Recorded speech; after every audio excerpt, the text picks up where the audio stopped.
Wala na si Lolo, Ate Sandy. Nakatulala sa kawalan si Sandy nang matanggap niya ang tawag ng bunso niyang kapatid. Hindi niya alam ang kaniyang gagawin. Gusto niyang umiyak dahil sa sobrang bigat ng kaniyang puso. Pero parang biglang natuyo ang kaniyang katawan at kahit na isang luha ay hindi niya magawang maglabas. Magdadalawang taon na sa Saudi si Sandy. Nakipagsapalaran siya sa abroad upang matustusan ang pag-aaral ng kaniyang mga kapatid at maipagamot ang lolo nilang may sakit. Ngunit parang biglang naglaho ang mga dahilan niya para magpatuloy sa buhay. Kaya nung matanggap niya ang balitang yun, wala na siyang sinayang na oras at agad nang lumipad pa uwi ng Pilipinas.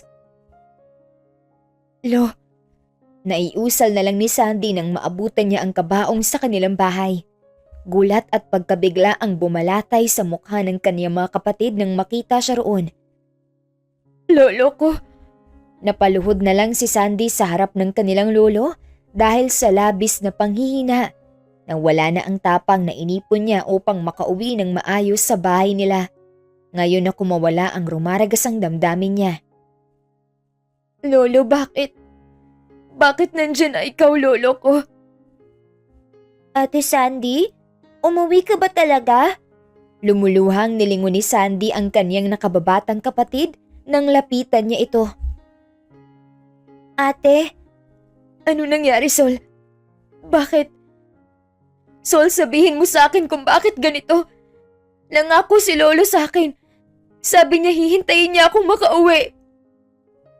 Ate, sorry. Hindi na kaya ni Lolo, Ate Sandy. Lumaban naman siya pero mahina na talaga si Lolo at hanggang doon na lang ang kaya niya. Hindi pwede. Nangako ko sa kanya na bibigyan ko siya ng magandang buhay. Sinabi ko sa kanya na hintayin niya lang ako makapag-ipon kasi ako naman ang mag-aalaga sa kanya. Nangako siya sa akin na magpapagaling. Lolo. Hindi na naituloy pa ni Sandy ang kaniyang sinasabi nang mapahagulgol na lang siya habang niyayakap ang kabaong ng kanilang lolo. Para siyang binagsakan ng langit at lupa nang malaman niyang ang nag-iisang tao na naniniwala sa kanya ay iniwan na rin siya. Sandy, bakit hindi ka man lang nagsabi na uuwi ka pala? Pasensya na, Ate Stella. Hindi na ako nakapagsabi dahil masyado nang napuno ng kung ano-anong isip ko. Kahit na. Sana nagsabi ka man lang para nasundo ka namin. Paano na lang kung may hindi magandang nangyari sa'yo habang pauwi ka rito?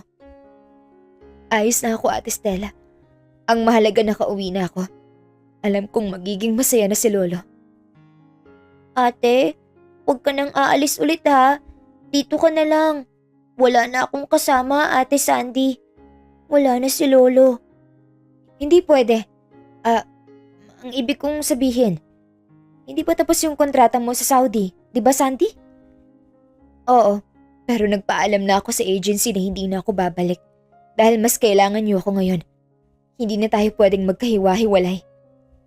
Masaya si Sandy na makauwi pero durog pa rin ang puso niya dahil wala na ang lolo nilang nagpalaki sa kanya.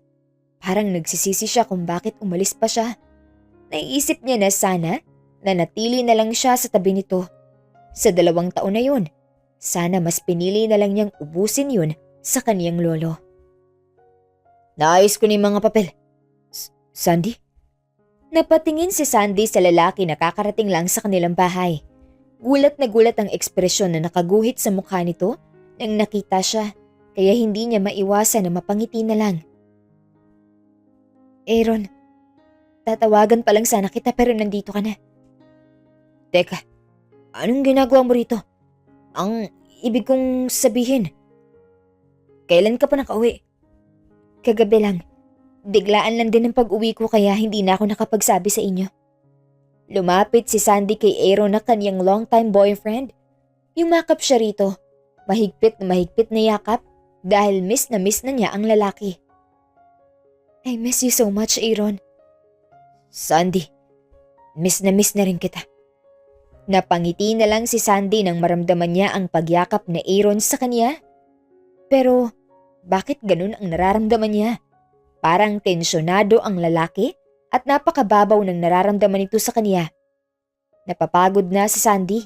Gusto niyang magpahinga pero hindi niya mahanap ang bagay na yun kay Aaron. Ilang araw pa ang kanilang binilang bago inilibing ang kanilang lolo. Parang isang garapon na walang laman, isang papel na blanko o di kaya ay patlang. Ganyan ang mga nararamdaman ni Sandy nung unang mga araw sa kanilang bahay matapos ilibing ng kanilang lolo. At hindi niya alam kung paano muling makakahakbang upang makapagpatuloy. Ate Sandy, kakain na tayo. Sige, susunod na lang ako sa inyo mamaya. Ate, sumabay ka na ng pagkain sa amin. Nagpapalipas ka na ng gutom. Tignan mo nga't ang payat mo na. Kung nandito lang sina mama, sigurado na pagagalitan ka nila kasi pinababayaan mong sarili mo. Napangiti na lang si Sandy nang maalala niya ang kanilang mga magulang na tulad ng lolo nila ay iniwan na sila. Ang tanging meron sila ay ang bahay na naipundar ng mga ito dahil kahit na mga kamag-anak nila, parang wala nang pakialam pa sa kanila. Okay lang ako, Sol. Sige na, tatapusin ko lang tong nililigpit ko tapos bababa na rin ako. Ate Sandy, di ba? Ang sabi sa atin ni Lolo, kapag malungkot ka at pakiramdam mo hindi mo kayang makaharap sa ibang tao, hindi masama ang hilingin na mapag-isa. Kaya sige na, Sol. Hayaan mo muna ako rito. Ngumiti si Sandy sa kanyang kapatid para iparating dito na magiging maayos na lang ang lahat. Napansin niya na may nais pang sabihin ang mga mata ni Sol pero mas pinili na lang nitong bumuntong hininga at iwan siya sa kwarto. Abala sa pag-ayos si Sandy sa kwarto nang matigilan siya. May isang puting bagay ang nahulog sa sahig na nagbigay lamig sa kaniyang katawan. Napalunok si Sandy at dahan-dahan na kinuha ang bagay na ito. Ganun na lamang ang kaniyang panghihina nang makita ang dalawang pulang linya rito. Sol! Sigaw ni Sandy at ilang segundo lang ay humahangos na sa kwarto ang kaniyang kapatid. Ate, ano nangyari sa'yo? Ayos ka lang? Anong ibig sabihin ng bagay na to, ha? Nanginginig ang mga kamay ni Sandy habang hawak ang pregnancy test na may dalawang pulang guhit. Parang binabambo ng malakas ang kanyang dibdib habang hinihintay ang isasagot ni Sol sa kanya. Ate. Sol, kaninong bagay na to? Sinong buntis? Ate Sandy, sagutin mo ako. Sinong gumamit nito? Ano ba naman yan? Namamahinga yung taong ingay-ingay? Ano na naman bang problema mo, Sandy? Napatingin si Sandy sa kanilang ate Stella nang pumasok ito sa kwarto. Mababakas ang pagkainis nito habang nakatingin sa kanya. Ate, sabihin mo nga sa akin, sa'yo bang bagay na to? Ipinakita ni Sandy ang hawak niyang bagay. Kitang-kita niya ang pagbabago ng ekspresyon ng mukha ng kaniyang kapatid. Bigla itong naging tensyonado. Naging malikot ang mga mata at sunod-sunod ang ginawang paglunok. Ano yan? Kanino yan, ha? Ano ba naman? Huwag na tayong maglokohan dito. Imposible na sa akin to dahil nasa abroad ako. Ate, imposible naman na kay Sol to, Ate Stella. Ang bata niya pa para sa ganitong bagay. Hindi ko alam. Wala kang ideya dahil wala ka rito. Hindi mo alam baka nagka-boyfriend na yung bunso nating kapatid at nagpabuntis. Hindi ko magagawa yan, Ate Sandy. Kahit na nasa malayo ka, malaking respeto ko sa iyo, ate. Nag-aaral ako ng mabuti at kahit na kailan, hindi ako nakipag-usap sa kahit kaninong lalaki. Kung ganun, kanino nga to? Kay Ate Stella. Hoy Sol, umayos ka sa pagbintang na ginagawa mo na yan, ha? Ingungudgod kita. Totoo naman, Ate Stella. Sa iyong bagay na yan. Nakita ko si Kuya Aaron na binigyan ka ng pregnancy test. Ilang araw nang hindi magandang pakiramdam mo kaya gumamit ka na niyan. Umiyak ka pa nung nalaman mong buntis ka. Natigilan si Sandy. Para siyang biglang nabingi sa pangalang binanggit ni Sol. Biglang nawala ang emosyon sa kanyang mukha at blankong tinignan ng kanilang panganay na kapatid. Si Aaron? Siya ang nagbigay sa'yo niyan, Ate Stella? Hindi. Mali ang iniisip mo, Sandy. Nagpasuyo lang ako kay Aaron dahil sobrang… Bakit? Hindi ba kayang bumili ni Sol ng ganyan sa butika? May na-order online yan, hindi mo kayang umorder? Bakit kailangan mo pang idamay si Aaron na boyfriend ko? Boyfriend ko yun, Ate Stella. Akin. Pagmamay-ari ko. Sandy. Noong mga panahon na wala ka, ate, padala si Kuya Aaron dito. Minsan pa nga, rito siya natutulog para tulungan kami sa pag-aalaga kay Lolo. Pero Ate Sandy, sa kwarto siya ni Ate Stella natutulog. Tumigil ka na. Sobra ka ng bata ka. Bakit ayaw mong malaman ni Ate Sandy ang bagay na yon? Palagi mo na lang akong tinutakot sa tuwing tatangkain kong magkwento kay Ate Sandy tungkol sa mga nangyayari dito sa bahay. Bakit? Hindi mo ba kayang ipaalam kay ate mga ginagawa mo rito habang siya nasa abroad at nagpapakapagod para sa atin? Anong ibig mong sabihin, Sol? Ate, lahat ng pinapadala mong pera para sa amin at sa gamot ni Lolo. Nauuwi lang lahat ng yun sa luho ni Ate Stella. Hindi niya binibili ang gamot ni Lolo at kung minsan pa, sumasapit ang gabing hindi na kami nakakakain ni Lolo dahil palaging umiinom sa labas si ate. Walang pagkain dito sa bahay. Itigil mo yan. Hindi totoong bagay na yan, Sol. Sandy, makinig ka sa akin. Huwag mong paniniwalaan ng batang yan dahil sinungaling. Manahimik ka. Hindi ikaw ang gusto kong kausap. Hindi paliwanag mong gusto kong marinig. Kaya manahimik ka lang dyan at huwag kang gagawa ng kahit na anong ingay. Naiintindihan mo ba? Kahit na ang bigat-bigat na ng dibdib ni Sandy, kahit na ang mga mata niya ay nanunubig na, ipinagpatuloy niya ang pakikinig sa bunso nilang kapatid. Sinubukan kong magsabi sa'yo pero nagalit lang si ate at binugbog niya ako. Nagalit si Lolo sa kanya at sinabi na isusumbong siya nito pero tinakot lang kami ni Ate Stella. Ang sabi niya hindi kami pakakainin ni Lolo ng 3 araw kapag ginawa namin yun. Ano pa? Si Kuya Aaron? Sa palagay ko siya ang tatay ng ipinagbubuntis ni ate ngayon. Putik. Palagi ko sila nakikita na magkasama ni Ate Stella rito sa bahay. May pagkakataon pa na naabutan ko silang parehong bagong ligo at kalalabas lang galing banyo. Napaupo na lang sa kama si Sandy habang blankong ekspresyon na nakatingin kay Sol. Sunod-sunod na tumutulo ang kanyang mga luha pero hindi siya nag-abalang punasan ng mga yon. Para siyang sinaksak ng paulit-ulit habang pinoproseso niya ang mga narinig niya mula kay Sol. Parang sirang plaka yun na ulit-ulit tumatakbo sa kanyang isip. Sandy, hindi sa ganun. Manahimik ka, Sol. Walang katotohanan ng mga bagay na sinasabi ng kapatid natin. Si Aaron, kaya lang naman siya nandito dahil inaalalayan niya kami sa pag-aalaga kay Lolo. Pero bukod doon, wala nang ibig sabihin ng mga bagay na yun. Tiningnan niya ang kaniyang ate na natataranta habang nagpapaliwanag sa kaniya. Hanggang kailan mo pagtatakpan ng mga kasamaan na ginawa mo? Sandy, ano ate?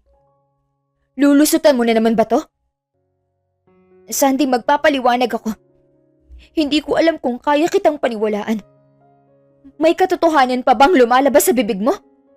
Putik naman ate. Alam mo ba kung gaano ko nasasaktan ngayon? May ideya ka ba kung ano nang tumatakbo sa isip ko ngayon? Para na akong mababaliw.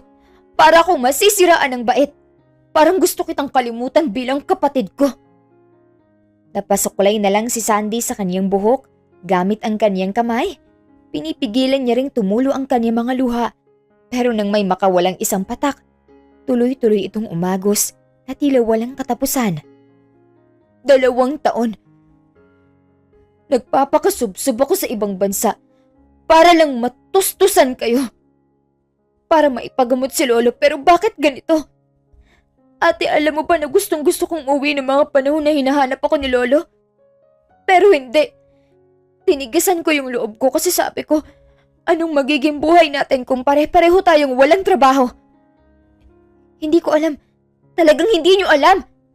Dahil wala namang nakakaalala sa inyo na kamustahin man lang ako. Ang mahalaga sa inyo, yung pera na pinapadala ko.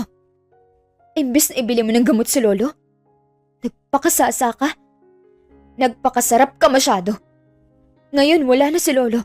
At dahil yun sa'yo. Hindi akong pumatay kay Lolo. Sana umuwi ka rito para ikaw nag-alaga sa matanda na yon. At kung uuwi ako rito, siguradong hindi mo malalandi si Aaron. Isang malakas sa sampal ang natanggap ni Sandy mula sa kaniyang ate. Kaya naman mahina na lang siyang napangisi. Sana hindi ka na lang nag-abroad kung isusumbat mo lang din sa amin yan. At saka, kasalanan ko ba na nangangailangan bilang isang lalaki si Aaron? At ako lang ang nandito. Sa pagkakataon na to, si Stella naman ang natigilan dahil sa malakas niyang sampal. Para yan sa akin. Oh, sa akin dahil ubos na ubos ako sa inyo. Lalong-lalo na sa'yo. Hindi pa ba sapat ang perang winawaldas mo sa sarili mong kaligayahan para pati si Aaron agawin mo? Napakagaling mo. Ikaw ang panganay sa atin pero mas pinapakita mong ikaw ang mas kailangan alalayan at intindihin. Imbes na ikaw ang nasa posisyon ko, mas pinili mong magbuhay prinsesa. Mas pinili mong sarili mong kaligayahan kesa sa kalusugan ng mga taong nasa paligid mo. Sandy, nandito. Oh, ano nangyayari dito? Ang galing mo. Huh? Napakagaling mo. Mas nagpaka-boyfriend ka pa sa ate ko. Sandy, ano? Wala kang balak na umamin? Hindi ka na ba makatiis at pinatulan mo na tong kapatid ko? Sandy, anong sinasabi mo? Tama na. Wala na akong naitira sa sarili ko para magpakatanga pa sa inyo. Napatakip na lang sa kanyang mukha si Sandy, saka napahagulgol dahil para siyang dinaya ng mundo. Para siyang pinaparusahan ng paulit-ulit. Parang hindi na niya kayang tanggapin ang mga nangyayari ngayon. Anong nagawa kong mali para gawin niyo sa akin to? Parang nauwi lang sa wala yung paghihirap ko. Yung mga sakripisyo ko? Wala. Parang nagsayang lang ako ng oras at pagod sa ibang bansa para ganito ang madatnan ko rito. Mahinang natawa si Sandy bago tignan ng mga taong nasa kaniyang harap. May mga oras na pagod ako. Gustong gusto ko nang umuwi rito pero wala. Hindi pwede. Ang lungkot. Sobrang lungkot na maging mag-isa. Na walang kasama. Umiiyak ako gabi-gabi kasi miss na miss ko na kayo. Pero kayo rito. Masaya. At hindi ako naiisip doon. No, hindi ganun, Sandy. Naiisip kita. Kung totoo ang bagay na yan, sana hindi mo mabubuntis si Ate Stella. Hindi kayo magkakaroon ng anak. Hindi kayo bubuo ng pamilya. Pero paano naman ako? Aaron, ako yung pinangakuan mo, pero sa iba mo tinupad ang mga yun.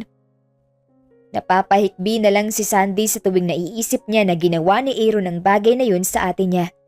Sobra siyang nasasaktan dahil mahal na mahal niya ang lalaki at isa ito sa naging lakas niya habang nasa ibang bansa siya. Wala. Ano pang magagawa ko ngayon? Nandiyan na yan. Kahit na magwala ako rito at saktan kayo ng paulit-ulit. May magbabago ba? Maiibsan ba nun ang sakit na nararamdaman ko ngayon? Hindi naman, di ba? Pero isang bagay lang ang masasabi ko.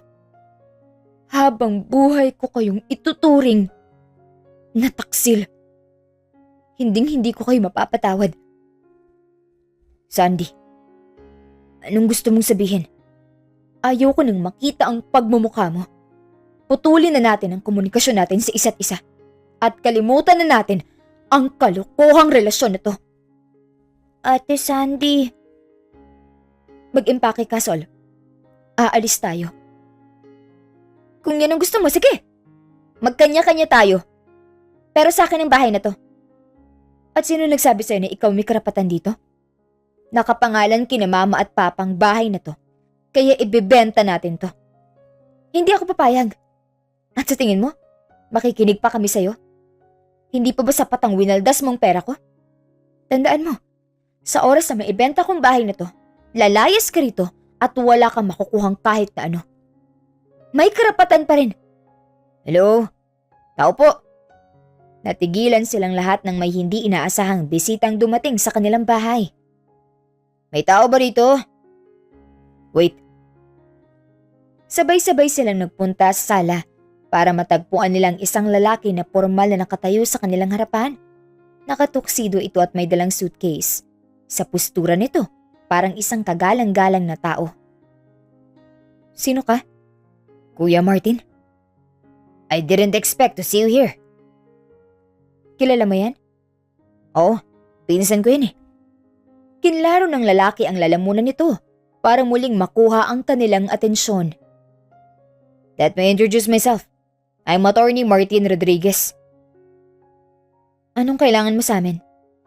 Sorry to confuse everyone pero nandito ako dahil may iniwang pabor sa akin ng lolo niyo. Si Lolo?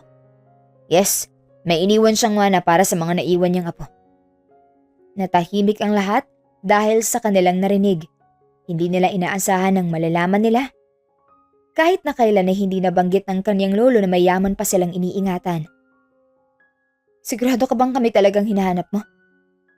Isidro Legazpi, the father of Salvador Legazpi. Which is your father? Ang lolo ko at lolo nyo, matalik na magkaibigan. Magkasosyo rin sila sa pagpapalago ng hekta-hektaryang manggahan sa Cebu.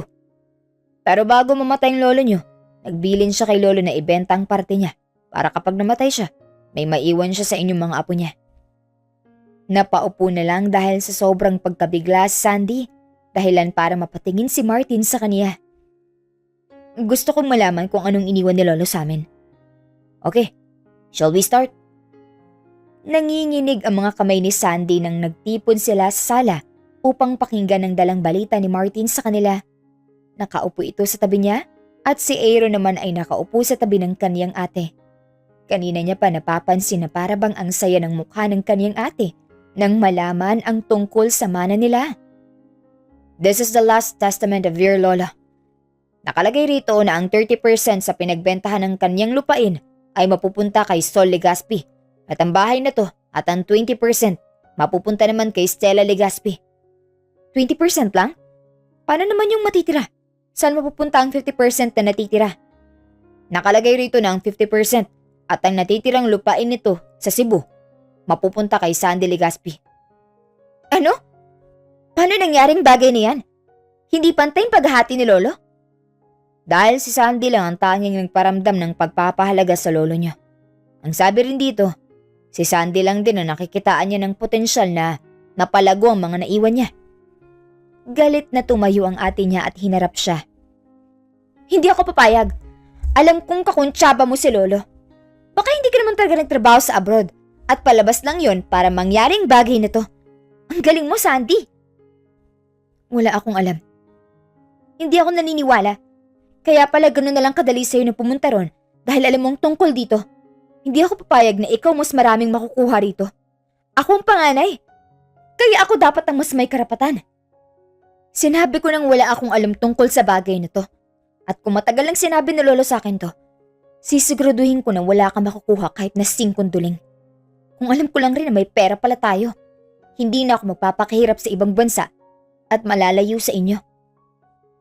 Eh di lumabas din sa bibig mo na mukha ka talagang pera. Sugapa ka rin talaga. Kala mo ba papayag ako ng ganun na lang? Hindi. Magkakamatayan muna tayo rito. Sa bahay na to. Stella. Napaigtad si Sandy nang sugurin siya bigla ni Stella. Hindi niya alam ang kaniyang gagawin dahil buntis ang kapatid niya at ayaw niya rin namang masaktan ito. Iiwas na sana si Sandy nang bigla na lang humarang sa kaniyang harapan si Martin. Umalis ka riyan! May nakasulat pa sa last testament ng lolo niyo. Ano yun? May iba pa siyang iniwan dito sa paborito niyang apo, ha? Hindi. Sinabi niya na wala kayong karapatan na saktan si Sandy. Ang babae na mapapangasawa ko. Muntik nang mabuwal mula sa kaniyang kinatatayuan si Sandy nang marinig ang sinabi ng lalaki sa kaniyang harapan. Ha? Anong sinasabi mo, Kuya Martin? Girlfriend ko si Sandy. Based on what I've heard earlier, nabuntis mo ang ate niya at tinapos niya ng relasyon niyo. Anong kapaliwan niyang sinasabi mo? Anong kasal? Na hindi nga kita kilala. Bakit ako magpapakasal sa'yo? Yes, she's right. Hindi kanya kilala. But that's your lolo's last wish. Gusto niya na maikasal ka sa lalaki na mapagkakatiwalaan at alam niyang magkakaroon ka ng magandang kinabukasan. At dahil magkaibigan naman sila ng lolo ko, pumayag na ako. Parang sasabog na ang ulo ni Sandy sa mga oras na yun. Hindi na niya alam ang paniniwalaan niya ng mga oras na yun, pero nang mapatingin siya kay Aaron na nakatingin sa kanya, parang bigla siyang nagkaideya. Tumayo ng tuwid si Sandy sa tabi ni Martin. Diretso niyang tinignan sa mga mata si Aaron bago magsalita. Naiintindihan ko. Sige, sasama kami ni Sol sa'yo. Ano? Ano pa bang dahilan ko para makinig sa'yo? Para manatili sa bahay na to. Nang oras na mas pinili mo si Ate Stella, hindi lang relasyon natin ang nasira. Pati ang pamilya namin, nasira niyo, Aaron. At wala na akong nakikitang dahilan pa para manatili sa lugar na to. Hayaan mo na sila, Aaron. Narinig mo siya. Wag niyo na kaming guguluhin ni Sol. Sa oras na manggulo pa kayo sa amin, sisiguraduhin kong ipapakulong ko na kayo. Nung araw na yon, opisyal na silang naghiwalay ni Aaron at tuluyan na ring naputol ang relasyon nilang magkapatid. Sumama sina Sandy at Sol kay Martin kung saan dinala sila ng lalaki sa lumang bahay ng kanilang lolo. Wow! Sa atin ba talaga to, ate? Yes, dito nakatira ang lolo at lola nyo dati. Bakit po hindi kami pinatira ni lolo rito dati at hinayaan niya po kaming maghirap? Hindi naman sa ganun. Inilihim ito ng lolo nyo para makita niya kung sino talagang nagmamalasakit at magmamahal sa kanya kapag nagkasakit na siya. Gusto niyang makita ang totoong nagpapahalaga sa kanya. Hindi lang dahil sa yaman na meron siya. Pero bakit pati ako binigyan ni lolo? Wala pa naman akong naibibigay sa kanya. Sol, hindi naman tungkol sa material na bagay ang tinutukoy niya. Tungkol sa pagmamahal, pag-aaruga at pag-aalaga. Kahit na bata ka pa, nagawa mong maiparamdam kay lolo ang bagay na yun. Kaya bilang pasalamat sa'yo, binigyan ka niya ng mana. Pero sana kasama pa natin si lolo ngayon kung naalagaan ko lang siya ng mabuti. Shh! Magiging maayos din ang lahat. Sa ngayon, mamahinga muna tayo, okay? Pagkatapos ito, magkakaroon na tayo ng bagong buhay. Nanubig ang mga mata ni Sandy bago niya yakapin si Sol. Alam niyang malapit din ang loob nito sa kanilang lolo. Kaya naman ramdam niya at naiintindihan niya ang nararamdaman nito. Nang makaalis si Sol, hinarap niya naman si Martin para kausapin. Salamat pala sa pagpunta sa bahay namin. Ako nga pala si Sandy Legaspi, pangalawang anak ni Salvador Legaspi. Nice to meet you. Pasensya na kung bigla akong lumitaw. Ngayon lang kasi talaga ako nagkaroon ng pagkakataon na magpunta. Ni hindi ko na naabutan ng burol ni Lolo Ador. Okay lang. Salamat. Hindi ko alam ang sasabihin ko. Masyado akong nabigla sa pangyayari. Naiintindihan ko. Mas mabuti siguro kung magpahinga ka na rin muna kasama ang kapatid mo. Mabuti pa nga siguro. Gusto sanang magtanong ni Sandy tungkol sa kasal nila. Hindi niya alam kung totoo ba yun o hindi. Pero nawala na siya ng pagkakataon nang talikuran na siya ni Martin at pumasok sa guest room. Hindi maintindihan ni Sandy ang nangyayari sa kanilang buhay. Parang ang bilis ng lahat. Parang pumikit lang siya na nasa Saudi pa siya. Tapos pagising niya, may mansyon na sila. Good morning. Nakatulog ka ba ng maayos? Nagulat si Sandy nang madatnan niya si Martin sa sala isang umaga. Oo naman. Ikaw ba? I'm good. May pagkain sa kusina. Mag-almusal ka na. Si Sol ang nagluto dahil tinanghali na rin ako ng gising. Ikaw ba? Kumain ka na? Sabayan mo na ako. Good idea. May mga kailangan din tayong pag-usapan tungkol sa paglilipat ng mga properties ni Lolo Ador sa pangalan mo. Sabay na nagtungo sina Sandy at Martin sa kusina para kumain at mag-usap. Manghang-mangha si Sandy sa paraan ng pagsasalita ni Martin dahil napaka-profesional talaga ng lalaki. Bawat sinasabi nito ay malinaw na naipapaliwanag sa kanya kaya hindi siya nahirapan na intindihin ang sinasabi nito. If you're ready to receive what you've got, just tell me para makapirma ka na ng mga papeles. Okay. Oo nga pala. may isang bagay lang akong gustong itanong sa'yo. Okay, just say it. Napalunok na lang si Sandy at huminga ng malalim bago lakas sa loob na magsalita. Gusto ko lang sanang itanong yung tungkol sa sinabi mong kasal. Seryoso ba talaga yon? About that. Yes, sinabi ng lolo mo na kung sakali man na magkakalala tayo, gusto niya na ligawan at pakasalan kita dahil hindi siya masyadong tiwala kay Aaron na pinsan ko. Nagkausap kami nung unang umalis ka, papunta sa ibang bansa. Nagkausap pa kayo ni lolo? Oo, nakontak niya pa ang lolo ko at doon na nga siya nakiusap na baka pwede na akong humawak ng last testament niya dahil malaking tiwala niya sa akin. Ganon? Buti na lang pala, nakapagbilin pa si lolo bago siya nawala. Yes, kaya niya ngang ipagamot ang sarili niya pero tumanggi na siya. Ang sabi niya, sapat ng panahon na inilaan niya rito sa mundo. Masaya na siya na makitang maayos ang kanyang mga apo. Hindi mapigilan ni Sandy na mapakurap-kurap dahil sa biglang pag-iinit ng paligid ng kanyang mga mata. Ilang linggo pa lang pero pakiramdam ni Sandy, isang dekada na niyang hindi nakikita ang kanilang lolo. Miss na niya ito. Are you okay? Oo naman. Napuwing lang. Okay. But about the wedding, kung hindi ka komportable o kung ayaw mo, hindi naman kita pipilitin. Gusto ko lang matupad ang huling hiling ni Lolo Ador sa akin pero nasa sayo pa rin ang huling desisyon. Bakit? Wala ka bang girlfriend? Kung mayroon, hindi naman ako papayag na maikasal sa'yo. Isang bagay rin. Naiinip na ang pamilya ko kaya gusto ko na rin makahanap ng babae na ipapakilala sa kanila. Kapag nalaman nila na apo ka ni Lolo Ador, baka humiling agad sila ng apo sa atin. Ganda sa mid si Sandy sa kanyang kinakain, kaya agad siyang inabutan ng tubig ng lalaki. Umuubo pang tumingin si Sandy sa lalaki dahil baka nagbibiro lang ito sa sinabi. Okay ka lang? Sorry, nahirinan lang ako. Daan-daan lang sa pagkain. Umuubo pa rin si Sandy nang mag-iwas siya ng tingin kay Martin. Nakakabigla talaga ang pagiging prangka ng lalaki at tila wala lang ito rito. Hindi alam ni Sandy kung ano ang mga dapat niyang gawin sa oras na maipangalan na sa kanya ang iniwan ng kanilang lolo. Kaya naman, inalalayan at tinulungan siya ni Martin. Hirap na hirap siya dahil wala siyang alam sa pagnanegosyo. Natatakot din siyang mag-invest dahil baka ma-scam siya at mawala ang lahat ng pinaghirapan ng kanilang lolo.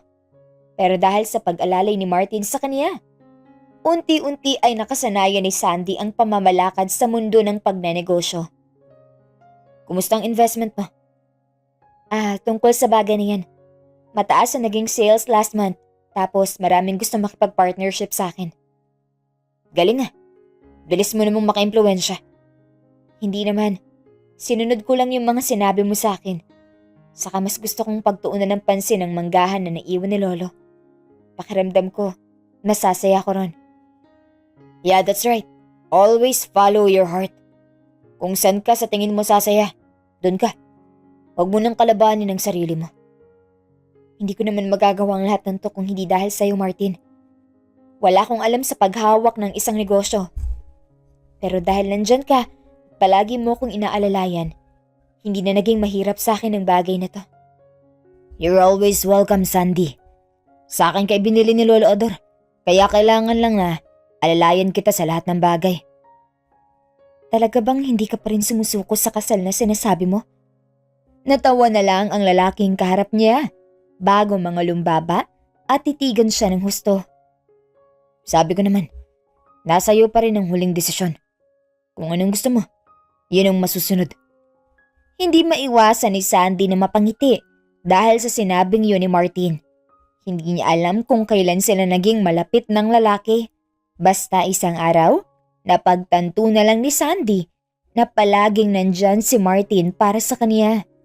Nawala man ang lolo nila, pumalit naman si Martin upang maging gabay niya sa lahat ng bagay. At sa aaminin lang ni Sandy, parang nahuhulog na rin ang loob niya rito. Hindi niya maitanggi ang kabaitang taglay nito at kung paano sila alagaan nito ni Sol. Ate, Magburakay naman tayo. Ha? Ano naman ang pumasok sa isip mo at biglang gusto mong pumunta sa Boracay? Hoy ate, hindi ka na pabata. Dapat palagi mo nang naaalala ang birthday mo. Next week na kaya yun. Really? Birthday mo na next week, Sandy? Hala, oo nga pala no. Nakalimutan ko. Yan ang sinasabi ko eh. Masyado ka nang lunod sa trabaho at pati birthday mo nakakalimutan mo na. Ngayon na lang ulit tayo makapag-celebrate kaya pumayag ka na. Mag-Boracay tayo. Maganda raw dun. I think your sister is right. Ilibre mo naman yung sarili mo, Sandy. You're a hard-working woman for almost 3 years. Ngayon ka na lang ulit makakapag-enjoy ah. Ay, ano pa nga bang magagawa ko? Dala mo na kayo. Isa lang ako. Yes! I love you, ate. The best ka talaga. I love you too. Basta mag-aral ka palagi ha. Tulad ng napagkasunduan, nagburakay silang tatlo. Ikinansilang muna nila ang lahat ng kanilang trabaho para sa linggo na yun. Gusto nilang i-enjoy ang buong linggo na walang iniisip na trabaho. Salamat pala sa pagsama rito sa amin. Naabala ka patuloy namin. Hindi kaya hanapin ka sa firm nyo? No worries, Sandy. Huwag mong isipin masyadong bagay na yun. Wala naman akong hawak na kaso ngayon kaya marami akong oras. Salamat talaga. Sa lahat-lahat. Don't mention it, Sandy. Isipin mo ginagawa ko lang to dahil personal lawyer niyo ako. Isipin mo na lang na binabayaran mo ako. Hindi naman kita nababayaran eh. Kaya nga isipin mo na lang kunwari, ikaw naman. Natawa na lang silang dalawa. Nasa dalampasigan sila at nanonood ng mga bituin. Mula sa langit, habang ang mga paa nila ay nababasa mula sa kalmadong alon ng dagat. Masaya ka ba ngayon? Napatingin si Sandy sa katabi niyang lalaki nang bigla na lang itong magtanong. Medyo. Medyo? Bakit? Pwede ka namang magkwento kung may problema ka, Sandy. Ayos na naman ako. Naiisip ko lang si Ate Stella ngayon. Kumusta na kaya siya? Pinanagutan kaya siya ni Aaron? Sigurado ako na medyo malaki na ang tiyan niya. Ang huling pagkikita namin ni Aaron ay nung kinuha niya mga gamit niya sa kanila. Ang alam ko, live-in partner na sila ngayon ng ate mo. Napangiti na lang si Sandy sa isipin na nasa mabuting kalagayan ng kaniyang kapatid. Pero may kirot pa rin. May sakit pa rin dumadalaw sa kaniyang puso. Mabuti kung ganun. Hindi ko lang maiwasan na maisip siya kasi kahit na papano, kapatid ko pa rin siya. Hindi ko pa rin kayang tiisin si ate. Kami na lang ang pamilya rito sa mundo eh. Sino-sino ba namang magtutulungan kung hindi kami magkakapatid lang din? Didn't she betrayed you? Nasaktan ako, oo. Walang kasing sakit yon. Para akong tinalikuran ng buong mundo ng dahil sa ginawa niya. Pero yung pagmamahal ko sa kanya bilang kapatid, hindi naman yun nawala. Siguro dahil maaga kaming naulila, ako ang tumayong ama't ina sa amin. Hindi kasi kaya ni Ate Stella. Gusto niya munang maranasan ng buhay dalaga. Naiintindihan ko siya sa point na yun. Hanga rin ako sa kabaitan mo, Sandy. Ikaw na tong inagawan at sinaktan pero nagagawa mo pa rin makapagsalita ng ganyan. Hindi ka tangahan yan. Hindi ka martiran. Ang tawag dyan, pagiging matalino, Sandy. You're smart enough to understand your situation and I can't help but to admire you. You're ideal woman, Sandy. Ikaw baka maging crush mo na ako niyan. Pero hindi naman kasi ako Diyos para hindi magpatawad, Martin. Lalaki lang yun. Siguro hindi pa rin talaga para sa akin si Aaron. Baka may inilaan pa para sa akin si Lord. Maybe. Nakangiting tinignan ni Sandy si Martin pero hindi niya inaakala na masyadong malapit ang kanilang mga mukha sa isa't isa. Kaya naman natigilan siya at napatitig sa mga mata ng lalaki. Para siyang hinihipnotismo ng mga ito. Namalaya na lang ni Sandy na nagdunggulan na ang kanilang mga ilong hanggang sa magdikit ang kanilang mga labi. Nalalasing si Sandy sa bawat paghagod ng kanilang mga labi. Para siyang nanghihina na hindi niya maintindihan kaya muntik na siyang mawala ng balanse. Doon pa lang sila natigilan ni Martin. Nagkatinginan sila habang kapwa hinihingal. Nang makita ang isa't isa, nagkangitian na lang sila. Nung gabing yun, alam ni Sandy na may nag-iba na. Hindi na basta kaibigan o kasama ang tingin nila ni Martin sa isa't isa, kung hindi higit pa. Sandy, wake up. Nandito na si Sol. Kahit na nananakit ang buong katawan at antok na antok pa ang mga mata, ay pinilit na ni Sandy na dumilat. Get up. Fix yourself. Baka maabutan niya tayo. Masakit ang katawan ko, Martin. It's normal. First time, right?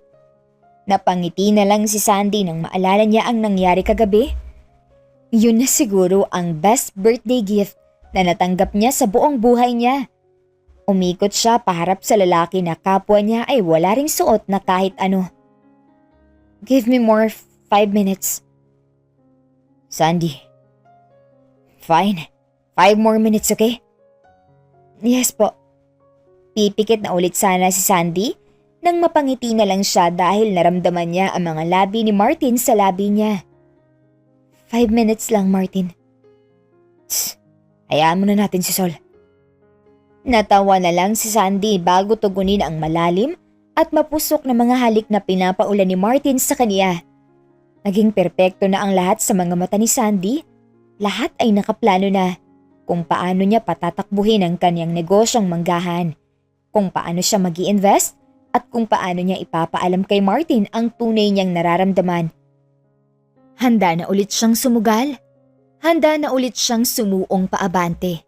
Ngunit ang halos perpekto na mga plano ni Sandy ay gigibain lang pala ng isang kahindik-hindik na pangyayari. Anong oras ka uuwi mamaya? Hindi ko alam pero pipilitin kong makabalik dito ng maaga para hindi ka na mapuyat. Okay lang naman sa akin kung hindi ka umuwi. Ngayon mo lang makakasama yung mga relatives mo. Na it's okay. Gatherings naman yan. Kahit na, Martin. Halos hindi ka na umuwi sa inyo. Palagi ka na lang nandito sa bahay namin. Siyempre, nandito ka eh. Napasimangot na lang si Sandy dahil nagiging pilosopo na naman ang lalaki na kaharap niya. Mukhang napansin yun ni Martin kaya agad siya nitong nginitian at niyakap. I was joking. Promise, I will enjoy the night pero sa'yo pa rin ako uuwi. Tumigil ka nga. Baka marinig ka ni Sol. She's busy studying. Sinilip ni Martin si Sol sa sala at nang makitang abala ito, mabilis siya nitong binalikan para siilin ng halik ang mga labi. Hinihingal silang dalawa nang maghiwalay ang kanilang mga labi. I'm gonna miss you, Sandy. Sige na, mag-iingat ka sa biyahe mo ha. Muli siyang hinalikan ni Martin bago ito tuluyang magpaalam sa kanila ni Sol. May gathering ang pamilya ni Martin. Gusto sana sila nitong isama para maipakilala na sa pamilya nito pero tumanggi muna siya dahil nag-aaral si Sol. Nangako siya na sa susunod na lang. Nagising si Sandy isang umaga na parang hinahalukay ang kanyang tiyan. Mabilis siyang nagtungo sa banyo. Ate, ano nangyayari sa'yo? Nilapitan siya ni Sol para hagurin ang likod niya at pakalmahin siya. Ayos ka lang?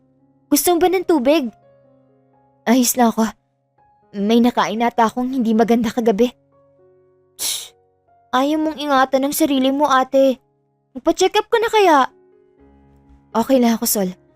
Magpapahinga muna ako. Sige. Basta kapag may naramdaman ka ulit, tawagan mo lang ako ha. Hindi alam ni Sandy kung ano ang nangyayari sa kanya, pero mas minabuti niyang magpahinga muna buong maghapon at hindi magtrabaho.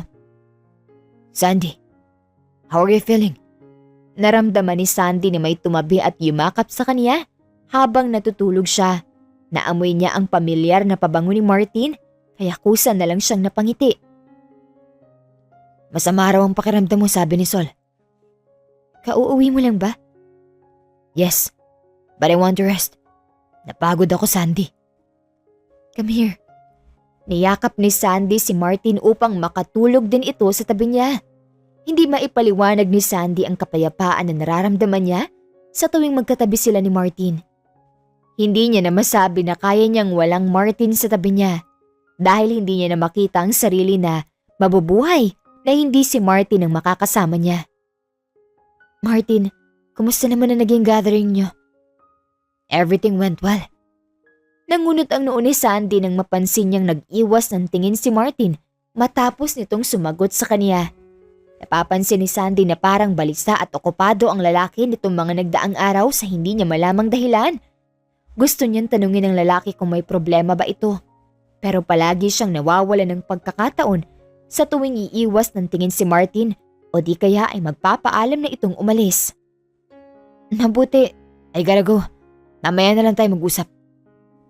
Napakurap-kurap si Sandy habang nakatingin kay Martin na ngayon ay nagpapaalam ng umalis.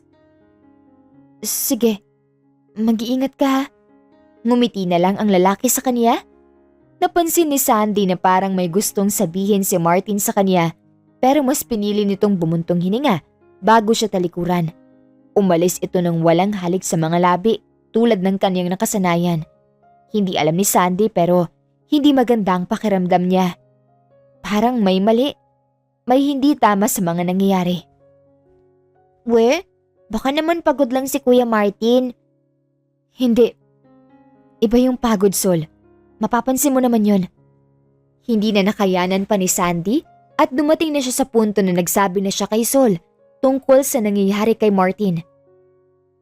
Nababasa ko, ganun daw kapag mga lawyer, workaholic. Minsan nga raw, hindi na sila umuwi ng bahay dahil sa trabaho. Sana nga tungkol lang to sa trabaho. Malungkot na tinignan ni Sandy ang kanyang cellphone. Kapag nasa trabaho si Martin, madalas siya nitong tawagan o i-text. Pero ngayon, halos hindi ito magparamdam sa kanya. Natigilan si Sandy nang bigla na lang tumunog ang cellphone niya. May isang message na dumating sa kanya. Ang akala niya ay si Martin na yon. Ngunit nang tignan niya, ganun na lang ang gulat niya. Ate, ayos ka lang? Ano to? Hindi totoo to. Nanginginig ang mga kamay ni Sandy habang iniisa-isa ang picture na pinadala ng kanilang ate Stella. Halos kapusin siya ng hininga nang makita niya sina Martin at Stella na nasa iisang kama. Hindi totoong nangyayaring bagay na to. Ate, bakit? Ano nangyari? Hindi na alam ni Sandy ang kanyang gagawin. Mabilis ang pagtibok ng kanyang puso at para bang kakapusin na siya ng hininga. Parang sumasakit ang ulo niya at umiikot ang paningin niya.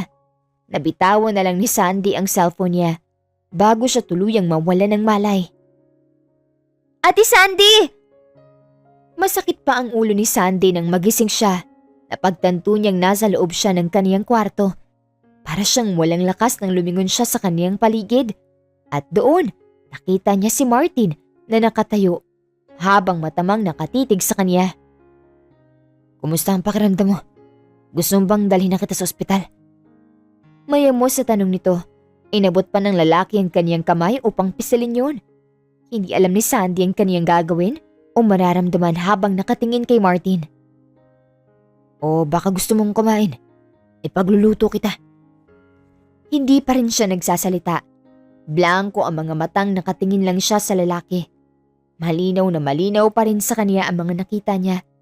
Mga litrato ng lalaki kasama ang kapatid niya. Parang tinusok ang puso ni Sandy nang maalala niyang muli ang bagay na yun. Kaya napaiwas na lang siya ng tingin bago niya bawiin ang kamay mula kay Martin. Sandy, anong problema? Ibabalik ko lang sa'yo ang tanong mo. Martin, anong problema? Pati siya, hindi nakilala ang boses niya dahil sa sobrang lamig nito. Anong problema natin, Martin? Sandy, kung ganun may ideya ka na talaga. Kailan mo balak sabihin? Sandy, hindi ko alam. Nanikip ang kanyang dibdib nang marinig niya ang mga sinabing yun ni Martin. Ngayon ay naintindihan na niya. Hindi lang yun basta picture. Totoong nangyari yun. Napahikbi na lang si Sandy dahil sa napagtanto. Sandy, hindi ko alam kung paano sasabihin sa'yo dahil natakot ako. Kung hindi ko pala nakita, wala kang balak na sabihin sa akin? Hindi sa ganun, Sandy. Alam mo kung anong nakaraan ko. Alam mo ang nangyari sa amin ni Aaron. At alam mo rin kung gaano kahirap makuha ang tiwala ko. Alam na alam mo mga bagay na yun. Pero bakit humantong ka pa rin sa ganito, Martin? At si Ate Stella na naman. Napahagulgol na lang si Sandy. Hindi niya alam kung ano ang meron kay Stella at lahat na lang ng lalaking mamahalin niya, nakukuha nito. Umpisa pa lang alam mo ng pinagdaanan ko. Kaya bakit nagawa mo pa rin sa akin, Martin? Pinagkatiwalaan kita. Akala ko, totoo na ang lahat ng pinapakita mo. Totoong lahat ng yun, Sandy. Maniwala ka sa akin. Kung totoo yun, hindi mangyayari ang bagay na yun. Hindi ka matutulog sa isang kama kasama ang ate ko. Naiintindihan mo bang bagay na yun, Martin? Naupo si Sandy para tignan ang lalaki na halos lumuhod na sa kaniyang harapan. Nagsusumamo na paniwalaan niya ito. Pero parang bumalik lang ang lahat ng nangyari sa kanila ni Aaron. Parang ang lahat ng sakit na pinagaling niya sa kaniyang puso ay biglang bumalik lahat at mas matindi pa sa pagkakataon nito. Kung totoong mahal mo ko, hindi mo ko magagawang lokohin. Kung totoong nagmamalasakit ka, hindi mo magagawang patulan ng ate ko. Kung totoo lahat yun, hindi ka magsisinungaling sa akin, Martin. Please, Sandy. I'm begging. Hindi ko alam. Hindi ko na alam ang gagawin ko. Natatakot ako na baka mawala ka sa akin kapag nalaman mo. Sabihin ko naman, pero hindi pa ako nakakaipon ng lakas ng loob para harapin ka. Sandy, mahal kita. Mahal na mahal kita kaya sana paniwalaan mo mga sinasabi ko. Sinubukang hawakan ng lalaki ang kanyang mga kamay, pero mabilis niya lang itong iniwas dito. Buong panghihinayang niyang tinignan si Sandy. Sa nangyayari ngayon, mas napatunayan niyang hindi talaga totoo ang tunay na pag-ibig. Darating ang isang tao sa buhay mo at paniniwalain ka sa matatamis na mga salita nito. At kapag nakuha na nila ang gusto nila, iiwan ka na nila. Nagtiwala ako sa'yo kasi akala ko okay ng lahat. Pero ibinalik mo lang ako sa bangungot ko, Martin. Pinatunayan mo na wala talagang kayang magmahal sa akin ng totoo. That's not true, Sandy. I love you. Hindi ko alam kung totoo pa ba yung lumalabas sa bibig mo. Hindi ko alam kung sinasabi mo lang ba yan para mapagaan ang loob ko o dahil nagigilty kasi ginawa mo. Ano? Nasasabi mo lang ba yung mga salitang yan? Dahil sa palagay mo yan ang tama? I'm really sorry, Sandy. Napahagulgol na lang sa harap niya si Martin habang nakaluhod. Parang dinudurog ang puso ni Sandy habang pinapanood ang lalaki. Pero tapos na. Ayaw na niyang magpakaubos ulit sa maling tao. Tapos na niyang unahin ang ibang tao kesa sa kaniyang sarili. Umalis ka, Martin. Ayaw kitang makita. Sandy. Abogado ka. Matalino ka. Hindi ko na kailangan magsayang ng laway para maintindihan mong gusto kong iparating. Huwag naman ganito, Sandy. Mag-usap tayo, please. Wala naman tayong dapat na pag-usapan dahil wala namang namamagitan sa ating dalawa. Paano yung mga nangyayari sa atin, Sandy? Ano yun? Walang ibang ibig sabihin ng mga yun, Martin.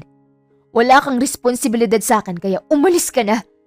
At kahit na kailan, huwag ka nang babalik at magpapakita ulit dito. Parang binabambo ng malakas ang dibdib ni Sandy habang sinasabi ang mga salitang yon. Hindi niya alam kung saan siya kumukuha ng lakas upang makapagsalita pa. Pero nang marinig niya ang sunod na sinabi ni Martin, napagtanto ni Sandy na isang mahalagang tao na naman ang nawala sa kanya. Kung aalis ba ako, gagaan ang pakiramdam mo? Yun lang ang tanging paraan na nakikita ko para hindi ako masaktan. Sa tuwing nakikita kita, ang imahe niyo ni Ate Stella ang nakikita ko. Naiintindihan ko. Kung ang paglisan ko makakatulong sa'yo, gagawin ko. Hindi nagsalita si Sandy. Nagbabalang siya ng tingin bago niya maramdaman ang pag-alis ni Martin sa kwarto niya. At nung araw na yon, doon na nagsimulang magbago ang lahat kay Sandy.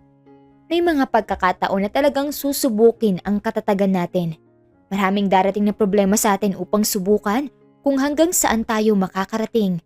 Kung minsan pa, maiisip natin na imposible nang malagpasan natin ang mga pagsubok na yun.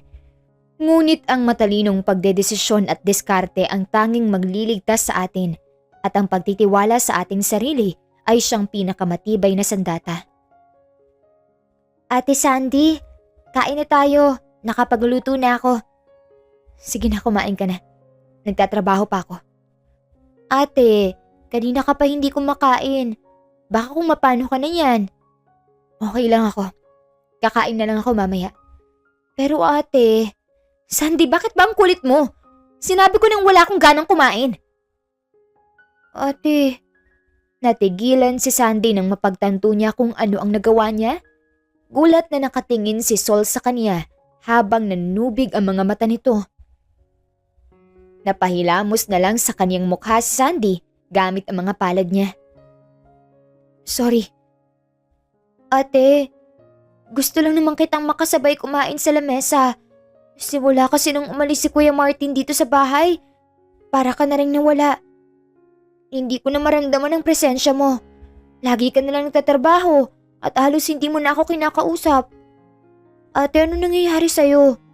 Hindi ka naman ganyan dati. Nagsimulang humikbi si Sol sa kaniyang harapan, kaya naman mahinang napamura si Sandy. Tumayo siya mula sa pagkakaupo para lapitan at yakapin ang nakababatang kapatid. Sorry, hindi ko sinasadya. Hindi sinasadya ni Ate Sol. Pagod lang ako, sorry. Ate, hindi ko kaya kung pati ikaw mawawala sa akin. Baka mabaliw na ako. Shh, hindi mangyaring bagay na yan. Palagi lang nandito si ate. Kaya tahan na, okay? Sorry na, sabay na tayong kumain. Hayaan mo akong makabawi sa'yo, Sol. Labis na pagkakonsensya ang naramdaman ni Sandy nung mga oras na yon. Labis siyang nasasaktan nang makita niyang gano'n na pala ang pinagdadaanan ni Sol at naiinis siya sa kaniyang sarili dahil napabayaan niya ang kaniyang kapatid. Nasa ganun silang sitwasyon nang makarinig sila ng ingay mula sa ibaba. Nagkatinginan sila dahil wala namang ibang tao sa bahay bukod sa kanilang dalawa. Baka bumalik na si Kuya Martin! Masayang bulalas ni Sol.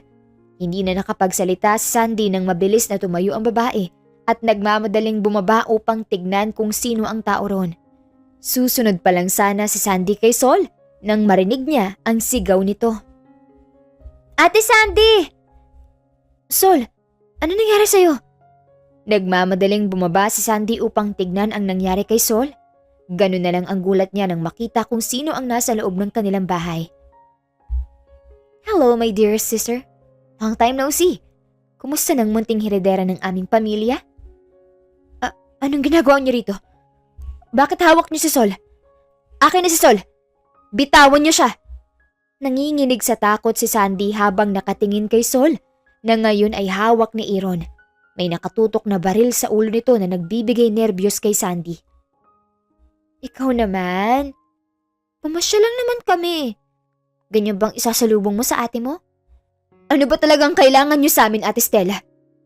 Masyado namang mainitin ang ulo mo. Tara muna rito sa sala. Magkape tayo. Kwentuhan, ganun. Miss na miss ko na kasi kayo nitong si Sol. Ate! Napaigtad si Sandy nang mas lalong idiniin ni Aaron ang hawak nitong baril sa ulo ni Sol. Kumusta ka na? Huwag mong sasaktan si Sol. Kahit na nanginginig ang mga tuhod ni Sandy, pinilit niyang maglakad papunta sa kanilang sala. Doon ay naupo silang apat pero hindi binitawan ni Aaron si Sol. So, ito pala ang bahay ni Lolo. In fairness ha, mas malaki to kaysa ron sa ibinigay niyang bahay sa akin. Favorite ka talaga niya. Ate Stella, alam mong totoo. Ikaw mismo sa sarili mo. Binigyan ba kita ng permiso na magsalita? Napasinghap si Sandy nang maglabas ng baril ang kaniyang ate at itutok din yun sa kaniya. Halos mayanig ang buong katawan ni Sandy nang dahil doon. Napakapit na lang siya sa laylayan ng kaniyang damit bago mariin na napapikit. Nagsimula na ring tumulo ang mga luha sa kanyang mga mata dahil sa labis na takot na kaniyang nararamdaman. Matalino akong tao, Sandy. Pero hindi ko maintindihan kung bakit parang pabor ang lahat ng tao sa'yo. Dahil ba mas magaling ka sa akin? Mas may alam ka? Mas may pinag-aralan? Mas mabait? Hindi ko alam. Pareho tayong Legaspi. Iisang tiyan lang ang pinanggalingan natin. Pero ikaw pa rin ang mas nakikita. Hindi totoo yan. Manahimik ka. Totoo yun. Mga bata pa lang tayo, ikaw nang palaging napapansin ni Mama at Papa. At kaming dalawa ni Sol, anino mo lang kami. Sunod-sunuran lang kami sa'yo. Namamalimos ng atensyon na inaangkin mo ng lahat. Sol, bakit hindi mo magawang magalit dito sa babae nito, ha? Bakit mas pinili mo pa rin panigan to sa kabila ng mga nangyari sa atin? Dahil mahal ko si Ate Sandy. Hindi niya magagawa ang mga bagay na yun kung hindi siya nagsusumikap, Ate Stella. Kabayaran lang to ng mga mabubuti niyang mga ginawa. Kung ganon, sinasabi mo bang masama ako? Hindi sa ganon. Ate Stella! Sol! Sol! Anong ginawa mo, Ate Stella? Masyado pa yung bata. Hindi pa niya maiintindihan ang pag-uusapan natin. Napaiyak na lang si Sandy nang sampalin nito sa Sol gamit ang hawak nitong baril. Bumagsak ang katawan nito kay Aaron dahil nawalan ito ng malay sa ginawa ng kanilang Ate Stella. Oh, inantok na si Sol. Gusto mo rin bang matulog, Sandy? Ate Stella, sabihin niyo sa akin kung anong gusto niyo. Huwag niyo nang sasaktan si Sol. Nakikiusap ako. Huwag si Sol, ate. Bakit, Sandy? Nakukonsensya ka ba na nadadamay ng ibang tao ng dahil sa'yo? Nasasaktan si Sol dahil sa kasakiman mo. Ganyan ka naman, di ba? Kahit noon pa, handa kang lunurin kami ni Sol para makuha ang atensyon ng mga magulang natin. Ano bang sinasabi mo, Ate Stella? Bakit bang sama-sama ng tingin mo sa akin? Kung tutuusin nga, mas naiinggit ako sa inyo dahil kayo. Madalas niyong makasama sina Mama at Papa kahit na wala kayong gawin. Hindi tulad sa akin. Kailangan ko pang magpakahirap para lang makuha ang atensyon nila. Kailangan ko pang gumawa ng paraan para makita nila. Hindi tulad nyo na hindi na gawin ang mga bagay na yun dahil umpisa pa lang. Kayo na ang mas napapansin nila. Napahikbi na lang si Sandy habang nakatingin kay Stella na ngayon ay dinadalaw ng kakaibang emosyon ang mga mata. Si Mama, ikaw ang paborito niya. Si Sol naman si Papa. Ako? Wala. Si Lolo lang naman ang tanging meron ako pero parang ipinagkait mo pa sa akin yung nag-iisang tao na nasasandalan ko sa tuwing nag-iisa ako. Napaigik na lang si Sandy nang malakas siyang sipain ng kaniyang kapatid, dahilan para mahulog siya sa sofa. Stella, wala sa usapan natin na sasaktan sila. Ang sabi mo, tatakutin mo lang mga kapatid mo. Manahimik ka? Wala kang ibang gagawin kung hindi ang manood. Buntis ka sa anak ko. Ipapaalala ko lang sa'yo. Kapag may nangyaring masama sa bata sa tiyan mo, hindi kita mapapatawad, Stella. Sige, ikaw ang pumalit sa akin dito. Kaya mo ba? Hindi naman, di ba? Duwag ka. Hindi mo kaya. Manahimik ka riyan at gawin mo ang mga sasabihin ko. Ate, pag-usapan natin ng maayos to. Ayaw kong masaktan ka. Baka makasama yan sa batang nasa sinapupunan mo. Wow! Ang bait mo naman pala talaga. Kaya ka siguro nagugustuhan ng mga tao sa paligid mo. Hala, parang may kulang ata. Nasaan yung abogado mo? Natigilan si Sandy nang dahil sa naging tanong ng kaniyang kapatid. Biglang pumitik sa kaniyang isip si Martin. Pero kasabay noon, ang pagsulpot ng mga nakita niyang litrato ng manyak niyang kapatid. Oh, huwag ka naman masyadong malungkot dyan. Natanggap mo ba yung mga picture namin? Magaling ka talagang pumili. Kaya nga, pero kahit nagaano nila ako kagusto, nagagawa mo pa rin silang agawin. Muling natahimik si Sandy nang sipain siya ng kaniyang ate sa tiyan. Sa hindi malamang dahilan, bigla siyang nakaramdam ng matinding sakit mula roon. Gamitin mo yung utak mo, Sandy. Set up lang ang lahat ng yon. Hindi ako pumapatol sa mga taong alam kong hindi ako paninindigan.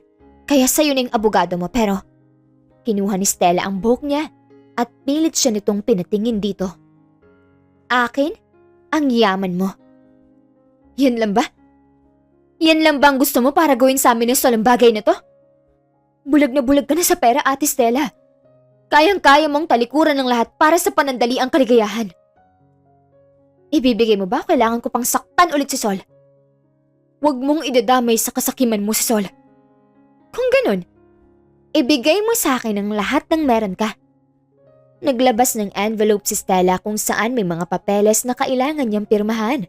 Pagkatapos nun, tumayo ito para lapitan si Sol. Ikinasa nito ang baril, saka itinutok sa ulo ng walang malay nilang kapatid. Pirmahan mo yan, bago ko pa makalabit ang gatilyo nitong hawak ko. Delikado yung ginagawa mo, Stella. Baka maiputok mo yan. Kung hindi ka pa mananahimik, sa'yo ko puputok to. Payag na ako. Pero pwede bang ilayo niyo kay Sol ang mga hawak niyo? Nakikiusap ako. Baka madisgrasya, pumirma ka na. Ang dami pang sinasabi. Nanginginig ang kamay ni Sandy na kinuha ang ballpen para pumirma sa mga papeles. Nanlalabo ang kanyang mga mata dahil sa luha. Ayaw niyang gawin ang bagay na to dahil alam niya, hindi ito ang gusto ng lolo niya. Pero ayaw na niyang may masaktan pa ng dahil sa kanya. Napapahikbi na lang si Sandy habang isinusulat ang kanyang kamay.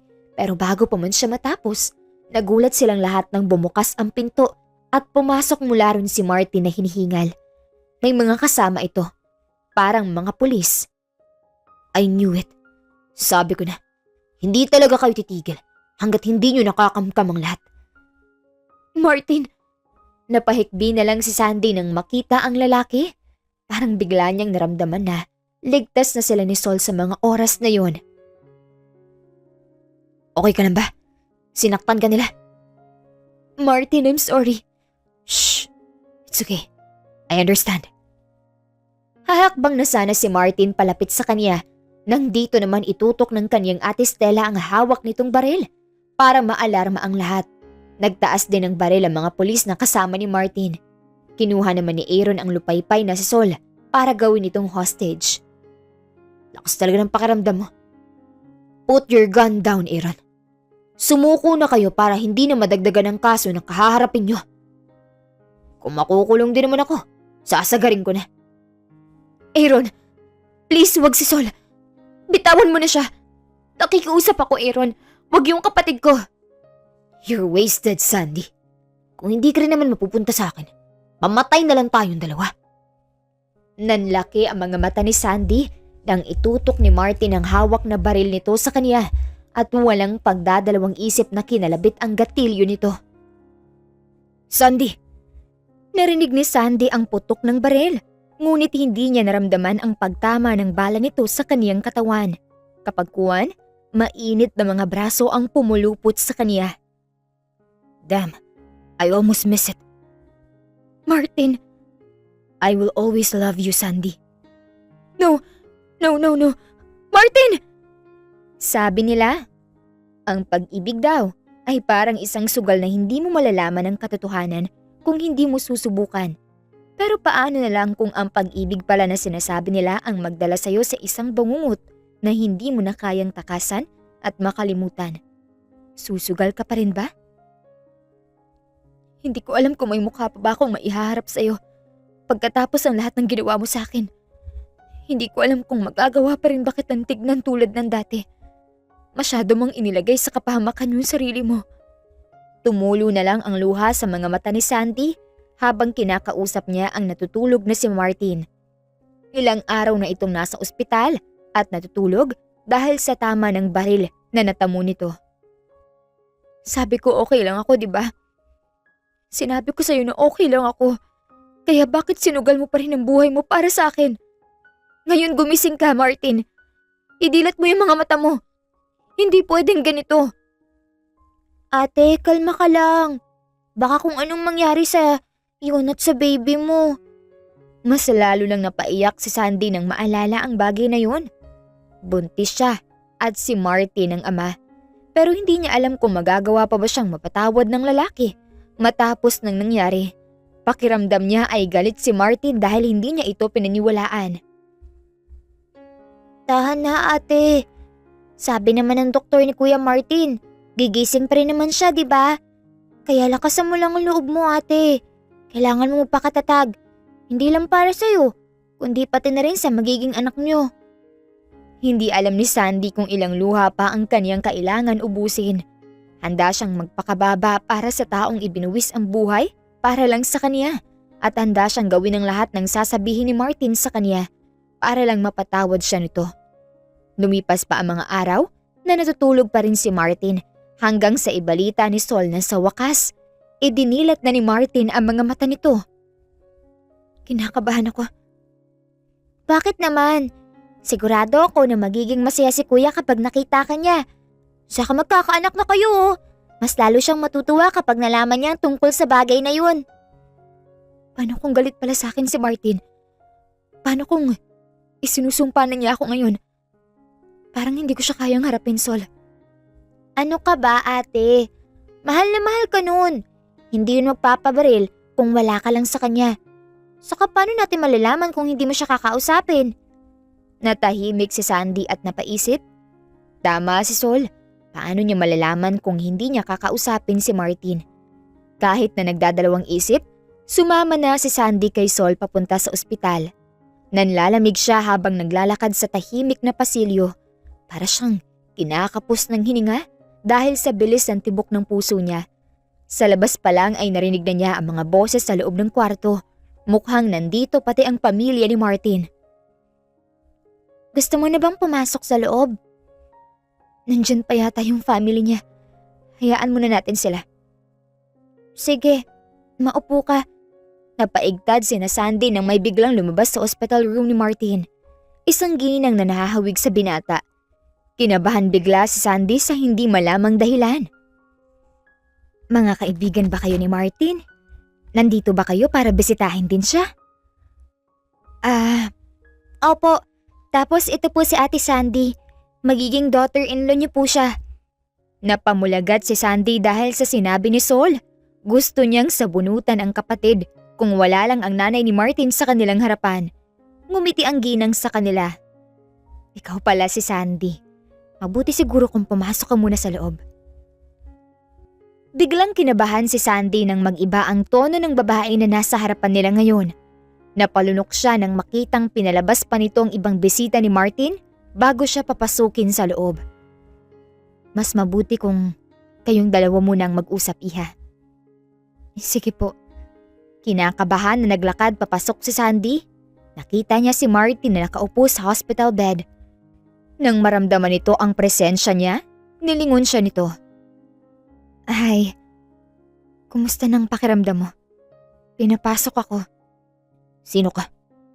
Parang binuhusan ng malamig na tubig si Sandy nang marinig ang naging tanong ng lalaki sa kanya. Martin, sino ka saka anong ginagawa mo rito? Huwag ka namang ganyan. Huwag kang magbiro ng ganyan, Martin. Hindi mo ba ako naaalala?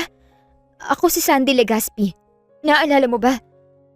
Ikaw yung may hawak ng last testament ni Lolo Ador. Nakaibigan ng lolo mo.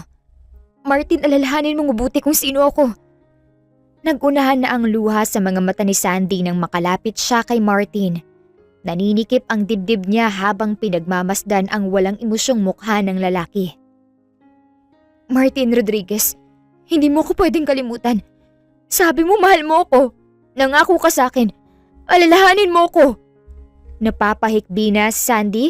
Nagkaideya na siya kung bakit ganun na lang ang naging reaksyon ng ina ni Martin nang papasukin siya nito sa kwarto ng lalaki. Dahil ganito pala ang madadatnan niya.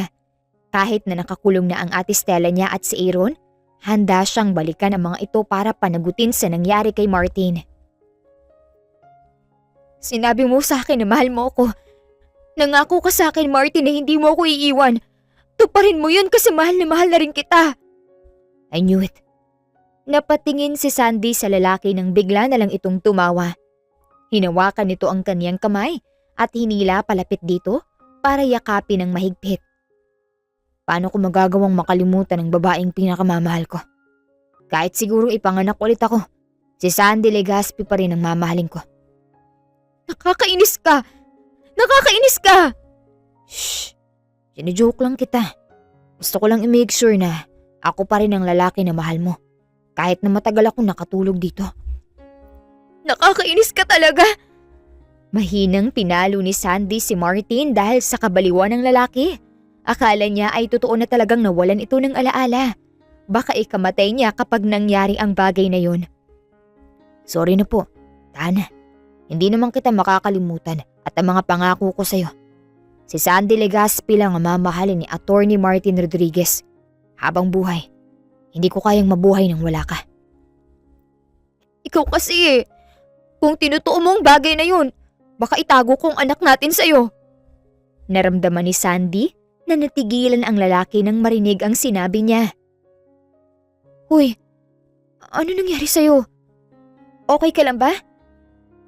Did I hear it right? Buntis ka? Magkakaanak tayo, Sandy. Opo, attorney. Buntis ako.